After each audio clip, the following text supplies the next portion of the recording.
empty for children and adults with physical disorders.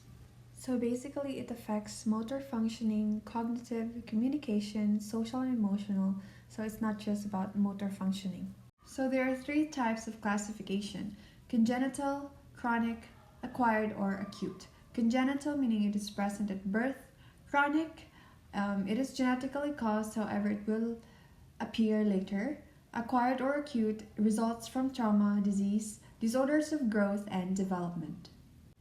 So let's review the common physical disabilities. Let's start with cerebral palsy. So it is characterized by motor impairments, speech difficulties, and involuntary movements, all because of the damage in the central nervous system. So there are different types. So let's start with spasticity. So it manifests with tight muscles and then contracts when one attempts to stretch. Athetosis means it has slow involuntary movements, and usually these movements are twisted or bent out of its normal shape. Next is dyskinesia, so it is a muscle disorder and usually manifests through involuntary movements. Rigidity, it is a severe form of spasticity. Ataxia is basically lack of balance. Tremor, the shakiness of limbs. Mixed type is just a combination of two. And atonia has like no or very flaccid muscle tone and usually develops into athetosis. There are also different categories in knowing which part is affected. Starting with monoplegia, so from the word mono meaning one, so one limb. Hemiplegia, one upper limb and one lower limb. Paraplegia, both lower limbs. Diplegia from the word di, so you have two, but there is some minor involvement in the upper limbs. And then triplegia, usually three limbs, so both lower and one upper. And then quadriplegia involves all four limbs. Next is muscular dystrophy. So basically it's a progressive muscle weakness. So it starts from the feet up to the head and then later affect the face, hands, neck. So its onset is before the age of 3, but sometimes symptoms appear as late as age 10 to 11. Early signs are being awkward and clumsy movements, tiptoeing, and poor posture. So there are also different types of muscular dystrophies. Next is spina bifida. So it's basically there's a spinal cord malformation which results to mobility challenges, bladder or bowel issues, bone deformities, and could also include intellectual disability due to hydrocephalus. So hydrocephalus is there's a water in the brain due to an increased amount of cerebrospinal fluid. So there are also different types of spina bifida, which are spina bifida occulta. So the bony defect is covered by the skin. Meningocele, the meninges is outside, and myelomeningocele, meaning the meninges and spinal cord are both outside of the body. So next is clubfoot. So there's a deformity in the foot or the ankle, which may affect walking. Congenital dislocation of the hip. Arthrogryposis, so it is a congenital disease characterized by rigidly fixed and stiff joints and weak muscles. Juvenile rheumatoid arthritis, so basically it is arthritis but for the children before the age of 11. Another one is dwarfism, and then osteogenesis imperfecta or brittle bone disease, meaning fragile bones, frequent fractures, and easily deformed and heals in a deformed positions. Another one is thermal injuries, so there are different kind of burns. First degree, second degree, and third degree. So first degree is just the outer layer. Second degree, outer layer, but with severe scarring and exposed nerve endings, which can be very painful. And then third degree, all skin layers are damaged, including the nerve endings. So that's why initially it's not painful. Next is spinal cord injuries. So it could be partial or total paralysis depending on the injury level. Acquired amputations, and then poliomyelitis or post-polio syndrome, which includes paralysis, muscle weakness, fatigue, and limited endurance. Down syndrome, or aka trisomy 21, so a person has extra chromosomes, so the normal amount would be 46, 52.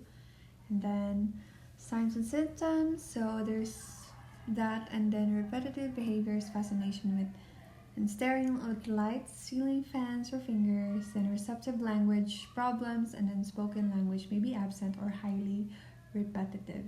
Next is GDD or Global Developmental Delays. So basically, delays in multiple areas like speech and language, social, cognition, play, and motor skills. The last one is seizure disorder or epilepsy. So there's a problem in the CNS causing seizures or periods of unusual behavior, sensations, and loss of awareness. So there are different classifications. So to identify, we have focal and generalized. So focal meaning focused at one area of the brain. So it could be simple partial seizures or complex. So simple meaning there's no loss of consciousness, and then the other one will include impaired awareness. For the generalized, so we have 6 types. First is the absence, aka petit mal seizures. So basically they're staring into space without blinking or lip smacking, which causes brief loss of awareness from 5 to 10 seconds. Tonic, which causes stiff muscles and may affect consciousness and may cause you to fall to the ground. Atonic, aka drop seizure, so there's total loss of muscle control and mostly affect the legs. Clonic, so there's a repeated or rhythmic jerking muscle movements which usually affect the neck, face, and arms. Myoclonic, there is a sudden brief jerks or twitches, usually in the upper body, arms, and legs. And then tonic-clonic, aka grand mal seizures, is just a combination of both, so there's stiffening and twitching. So these are just some side notes. So it is important to be familiar with the condition, the cause, the diagnosis, and the treatment requirements. Know the handling techniques, how to move from one place to another. Know the developmental course, is it progressive, and then know the steps and progressions of normal development, because this knowledge is very important for the formulation of appropriate treatment goals in order to move the child in a developmentally meaningful and attainable way to higher levels of functioning. Another thing to remember is that we could be part of the interdisciplinary team, especially handling these cases, because we got to work with other professionals in the field. So there are different types of goals: educational, rehabilitative, and developmental. So in educational, it affects the academic, social, emotional, and physical. For the other, it's remedial, compensatory, or speech. And then for the developmental, it reaches quality of life and the use of existing functional ability and could be adaptive things. For motor skills, you can use these techniques. So first is RAS or rhythmic auditory stimulation for walking and gait, pattern sensory enhancement or PSE, so basically movement through music, which could be good for the hand and arm movement, and it is also visual spatial. And then next is therapeutic instrumental music playing or temp. So with temp, its elements include the musical structure, the choice of instruments, and the spatial arrangement. So there are arm movements, so you can do adduction or abduction or flexion or extension. So adduction is moving towards the midline, abduction is moving away from the midline, flexion is bending, and extension is basically extend or like stretching out. For communication skills, you can do MIT or melodic intonation training, RSC or rhythmic speech cueing, VIT vocal intonation training. It's more like vocal exercises or warm up, and then TS therapeutic singing, OMREX oral motor and respiratory exercises, which includes sound vocalization and wind instrument playing. STIM or speech stimulation, DSLM developmental speech and language training through music, and then SICOM, which means like symbolic communication training through music.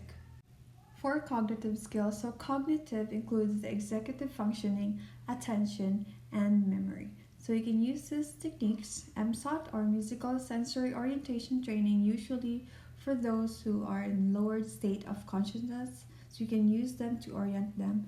Then MNT, musical neglect training, so to bring awareness of the neglected area.